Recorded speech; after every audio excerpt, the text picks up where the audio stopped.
Lok Sabha vote পর্ব মিটে যাওয়ার পর আবারও প্রশাসনিক সফর শুরু করছে মুখ্যমন্ত্রী মমতা বন্দ্যোপাধ্যায়। গতকাল পূর্ব বর্ধমানে প্রশাসনিক সভা হয়েছে, মঙ্গলবার বীরভূমেও প্রশাসনিক সভা করবেন মুখ্যমন্ত্রী। সেই বৈঠকের আগে সাংবাদিকদের মুখোমুখি হয়ে বন্যার পরিস্থিতি নিয়ে একাধিক কথা বললেন তিনি। আবারও রাজ্যের বন্যা পরিস্থিতির জন্য ডিভিসিকে বিঁধলেন তিনি। পূর্ব বর্ধমানে জেলা শাসকের কনফারেন্স রুমে প্রশাসনিক বৈঠক করেন মুখ্যমন্ত্রী মমতা বন্দ্যোপাধ্যায়। মমতা বলেন, সকলকে বলবো কেউ যাতে কুৎসা রটাতে না পারে তার দিকে নজর রাখতে। 5টা কাজ করলে একটা ভুলভ্রান্তি হতেই পারে, তা নিয়ে ন্যারেটিভ না বানিয়ে আসুন আমরা বন্যা কবলিত মানুষদের পাশে দাঁড়াই। সরকার যেমন পেরেছে করেছে, পুলিশও অনেক জায়গায় কমিউনিটি কিচেন করছে। আমাদের দলের পক্ষ থেকে ব্যবস্থা নেওয়া হয়েছে, যেখানে যেখানে বন্যা হয়েছে আমরা সেখানে সাধ্য মতো খাবার প্যাকেট দিচ্ছি। কেউ যেন বঞ্চিত না হয় তা আমাদের দেখতে হবে। তিনি বিধায়কদের বলছেন, তাদের কোটায় যে টাকা আছে তা দিয়ে গ্রামীণ রাস্তাগুলি যতটা পারবে উন্নতি করার কথা জানিয়েছেন। তৃণমূল দলের সংসদদের কাছে একই অনুরোধ করেছেন। জল কমলেও সমীক্ষা করা হবে। মুখ্যমন্ত্রী বলেন, আমরা এখন 24 ঘন্টা বন্যা পরিস্থিতির ওপর নজর রাখি। সকলের ছুটি বাতিল করা হয়েছে। আমরা অনেকগুলো বন্যা সেন্টার তৈরি করছি, কিন্তু তাতেও বাঁধ ভাঙছে না। বাঁধ ভাঙছে, দরকার হলে স্কুলগুলোকে কাজে লাগাতে পারি, তাও দেখতে হবে। পূর্ত দফতরে বলা হয়েছে যে যেসব রাস্তা ভেঙেছে তা সমীক্ষা করে দেখতে।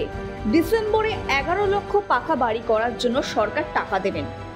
পঞ্চায়েত দফতরেও বলা হয়েছে জল কমলেই যেন সমীক্ষার কাজ শেষ করে। মমতার নিশানায় কেন্দ্র।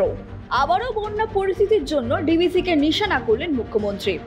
তিনি বলেন, বাংলার দুর্ভাগ্য যে এখানে এবং অসমে যত বন্যা হয় অন্য কোথাও তত হয় না। বাংলার অবস্থা নৌকার মতো। ঝাড়খণ্ডে বৃষ্টি হলেই আমাদের চিন্তা বাড়ে, কারণ নিজেদের বাঁচতে জল ছেড়ে দেয় তারা ডিভিসির কেন্দ্রীয় সরকারের অধীনে। কিন্তু আজ পর্যন্ত কোনো কাজ না করার ফলে লক্ষ লক্ষ মানুষের ঘর ডুবে যাচ্ছে। ভোটের জন্য যে টাকা খরচ করা হয় তা একাংশ দিলেও বন্যা আটকাতে পারতাম না আমরা। শস্য বীমা থেকে টাকা পাবেন ভুক্তভোগীরা। তিনি বলেন, পরিস্থিতি ঠিক হলে যাদের জমি নষ্ট হয়েছে তাদের জমি মেপে শস্য বীমায় টাকা যত দ্রুত পান সেই ব্যবস্থা করার কথা বলবো। আমি চাষি ভাই বোনদের চিন্তা করতে বারণ করব। রাজ্যের বন্যা পরিস্থিতি নিয়ে তিনি উদ্বিগ্ন মমতা। আমিও আমাদের পক্ষ থেকে, আমার দলের পক্ষ থেকে 10 গাড়ি খাবার আর পুলিশকে 10 ট্রাক দিয়েছি, আমাকে সহকর্মীরা দিয়েছিলেন। এছাড়াও সব জেলায় যেখানে যেখানে বন্যা হয়েছে আমরা সাধ্যমতো ড্রাই প্যাকেট করে দিচ্ছি। এক একটা জেলায় হয়তো সাবজেক্ট একটা দুটো চেঞ্জ হতে পারে, এটা অলরেডি আমরা দিয়েছি বন্যা এফেক্টেড এলাকাগুলোতে। এমপিদের কাছেও রিকোয়েস্ট করবো, আমাদের এমপি যারা, তাদের টাকা দিয়েও তারা রাস্তাগুলো করুন। ধান কেনাকাটা যেটা হচ্ছে কোন রকম যেন গাফিলতি না হয়। যেখানে ধান এখনো পড়ে আছে, ধান কল মালিকদের সাথে কথা বলে দরকার হলে সেই ধানগুলো চাষির থেকে কিনে নেওয়া হোক। আর যে ধানগুলো নষ্ট হয়েছে, যে শস্যগুলো নষ্ট হয়েছে, আমরা তাকে অন্যভাবে কাজে লাগাবো। ঘাটাল মাস্টার প্ল্যানের কাজ 400 কোটি টাকা অলরেডি দেওয়া হয়েছে বিভিন্ন কাজে।